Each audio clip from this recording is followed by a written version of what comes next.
वालेकुम अस्सलाम बाबा कौन आपस से लगी थे क्या बुद्धि खुदा ने बड़े तू ही खुदा ने बापा रे खुदा हां पाड़ा तू पे मेहरबानी अब गुस्सा तुम बोलो बारे बता मैं मता ढोर दे सब गुस्सा ओलो पाड़ो तू खुश है शुक्र चंगो भलो शुक्र ॿियो सभु शुक्र माल मता ढोर दादा ओरो पाड़ो हाणे पंहिंजी बात पे कराए मां सिकू सिलानी सिकू सैलानी हाँ हुकुम कर ओ हुकुम कुछ कोने बस अर्ज रो को पानी वाला को था दिखारे पानी वाला खो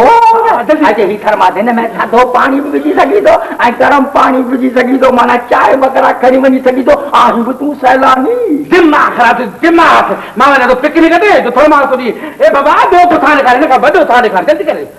ॿियो को था ॿियो को था अचे हे किटली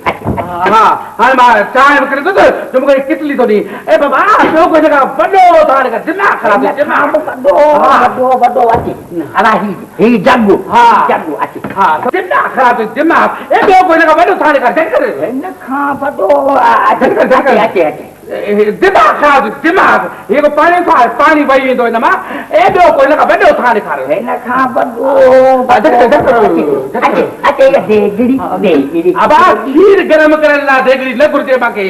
पानी लगुर जे ना बड़ो को था दिमाग खराब दिमाग बड़ो को था दिखारे मोटा खराब जल्दी कर अचे ये देगी अब बाजी न लदी तो दिमाग दो को था दिखारे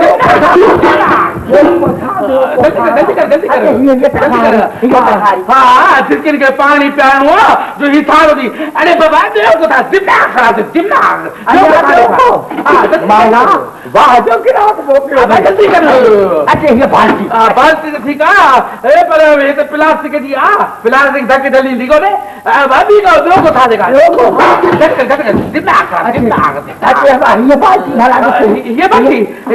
छुट्टियां पे हेरे का बड़ी बाल्टी आई हेरे का बड़ी बाई तब वो घणी आए दिमाग ये ना करते जल्दी कर अच्छे ये बाल्टी है ये ना हुंडई साइड दिया उतरिया दिमाग खराब दी बड़ी खलिया बड़ी दिन खा बड़ी जल्दी कर वाह जो फिर शुक्राना पौधा कर बाबा ये बड़े में बड़ी बाल्टी मुझे दुकान पे याद है बाबा बराबर है इन्हें की कीमत का पूछो ए बाहर कीमत के सची बात याद आयो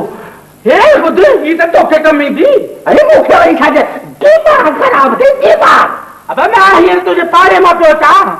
आओ पार सुबह रोता सब खैर लगो तू छात छो दी केड़ी ठट पटती तई अब कलाक दुआ तुम्हारे घर के बाहर लगिया इनमें पानी भरे वनी बाहर साए